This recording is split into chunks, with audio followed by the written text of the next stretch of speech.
Welcome to another video from Max REVS. We're inside Charlie's 987 Gen 1 Cayman. It's a base Cayman, it's a great car. If we can start this video off, the engines, okay? Yeah. So I spent a lot of time researching Caymans as to which Caymans would be the right one for me on my budget.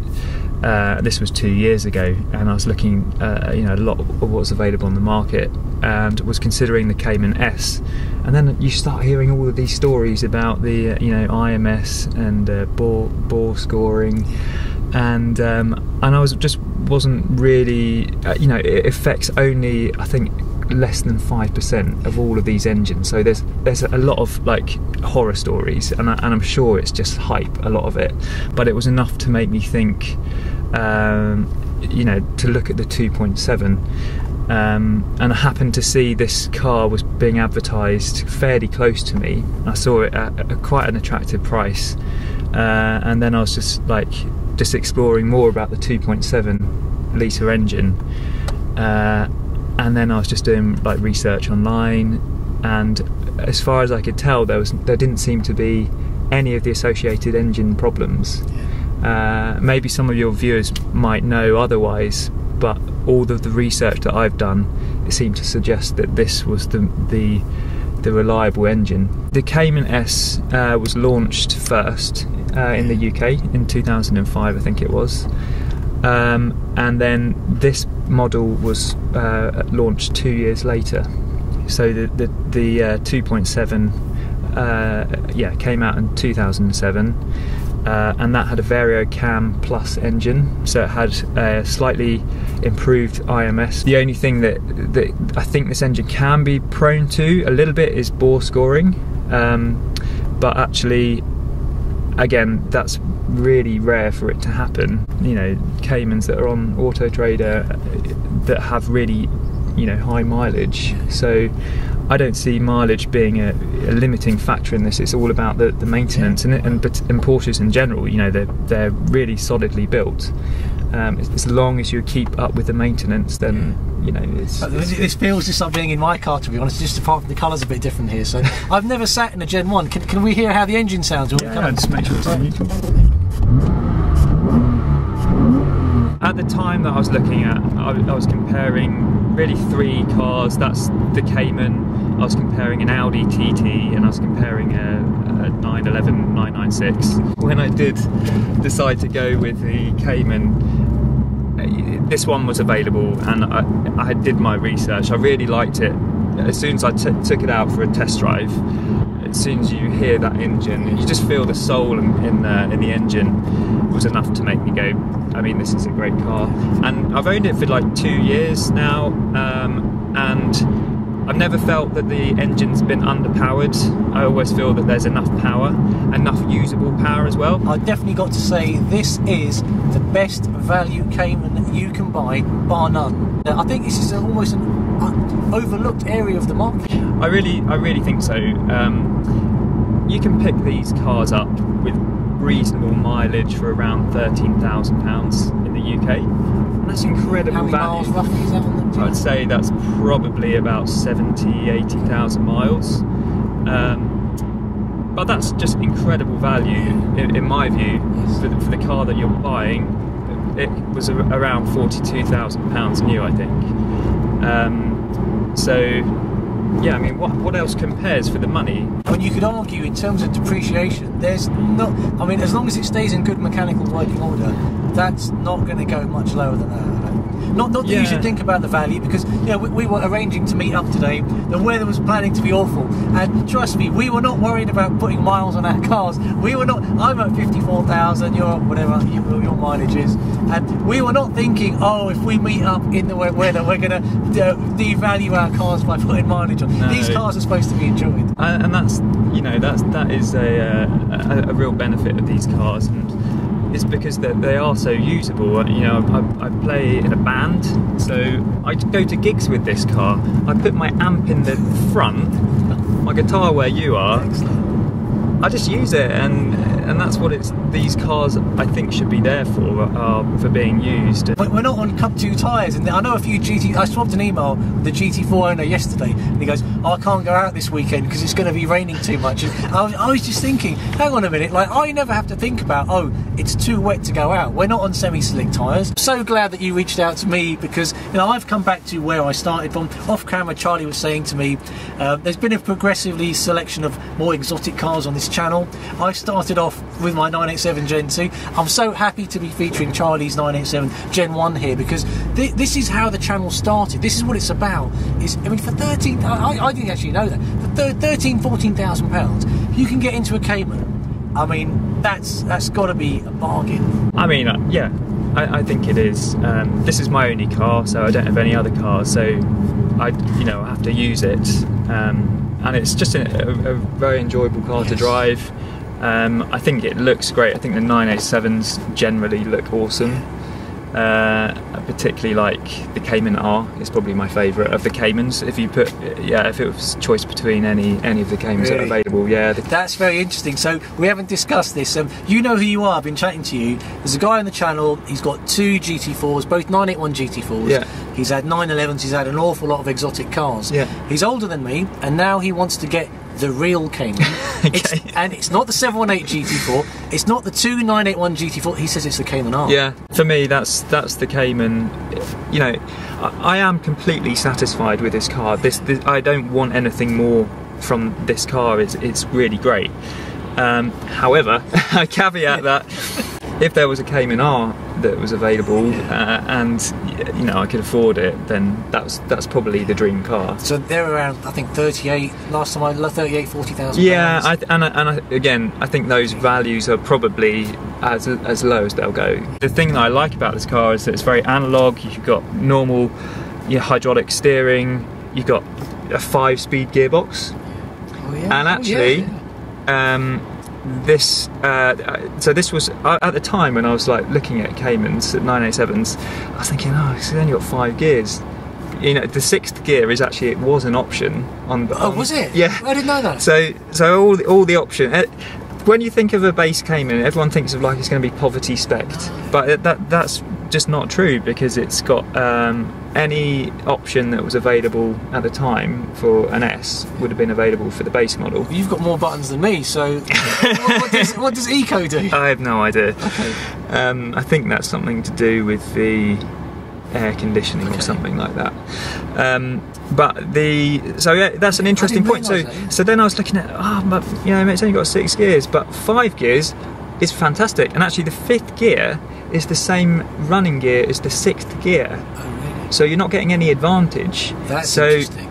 Rather than going through all your gears if you're stuck in traffic or whatever, you only got. I had no idea. I never knew Porsche offered as an option an extra gear. Yeah, part of the comments you hear is people saying, "Oh, it's only got 5 gears," and actually, there's lots of counter arguments saying, "Well, actually, it's quite good for just normal driving." The other thing, which I think is useful to know about the 987.1 Cayman, is the lower tax band. So you have so the tax bands changed in the UK in 2006. So it meant that the Cayman S went from being in a lower tax band to a higher tax band for the Gen 1. You also, the car's 40 grams lighter than the... Grams or kilograms? Kilograms, sorry. Okay. Kilograms lighter. Is that principally because of the engine then? Must be. It must be. I didn't realise there's a 40 kilo difference. Yeah. So the base is lighter than the sports? Yeah, 40 kilograms. That's something people don't talk about. They always talk about the extra pound, but they don't associate that with a weight disadvantage. I honestly feel there's more than enough power in this engine. Yeah. I know that the Cayman S is meant to be the more focused drive. You have, I think it's about 290 brake horsepower, 245 brake horsepower here. How fast do you need? Chris Harris, the legend that he is of Top Gear, he owned one of these. He owned a base Cayman, and he was very. There's loads of great reviews when he was a motoring journalist, and he was comparing it with 911s, you know, which were seriously expensive. And he said he was having as much fun in the base model when driving, you know, down these lovely Welsh roads. The last video, if I could just mention that title one more time, the best Cayman is the one you can afford. So we're not at all saying this is better than the 981 for the audience out there. Our comments here are very personal to us and our pockets. So for Charlie, this is the best car for him. I'm really happy with my 987 Gen 2. If I had the money, trust me, I would be in a 718 GT4. I'd have my name on the order books for a 718 GTS, but that's not to the detriment of these cars, because there is a cost element here as well. So don't think we're knocking the other Caymans in the edition. It's a very personal thing having this car. We like to basically share opinions here on this channel without people saying you're wrong. Well, we can't be wrong, because these are our opinions. These are Charlie's opinions, and I get where he's coming from, believe it or not. So, you know. Yeah, and I've never looked at a 981 or a 718 because it's been out of my price range. And actually, it comes down to the point that I am just very happy and satisfied with this car. So obviously, this was your first Porsche. When you said you were looking at an Audi earlier on. So yeah, initially because I wanted to get a nice car, I wanted to get a nice sports car, and the contenders were 911 996, which was available for similar kind of money, an Audi TT, and then the Cayman. And I felt that the 911 996, you're going back to the IMS horror stories. I just never liked the headlights as well. the Friday headlights are controversial, but those prices. I mean, I would say that's the biggest attraction, was, you know, being able to go into that kind of elite 911 owners club. But if something goes wrong, I know, then you're in trouble. Exactly. So when we don't get warranties on this car. If we're buying used on the market, I mean, maybe through a dealership you might get a 3-month warranty, but if the engine goes, is it going to cover that? Who knows? Yeah, I mean, that's considered wear and tear. I don't think most dealership warranties would cover that. Yeah, so yeah, you're absolutely right. I think the 911s that are cheap at the moment of the 996 are the ones that haven't had the work done to it, because it's a significant, you know, it's a significant cost for Hartex engine rebuild or something. So that put me a little bit off the 911s, and then I was looking at an Audi TT. The engine's in the wrong place. Someone tell him. Oh, and did you drive an Audi TT? I did, yeah. Okay. I did like it, and it's rapid as well. It was really quick. At the time, I was like, the moment I got into this, I was like, nothing's going to It's funny you say that. So when I bought my car from 911 Virgin, I sat in the car, as you said, for me it was the steering. Yeah. I was like, wow, it really hits you, doesn't it? Yeah.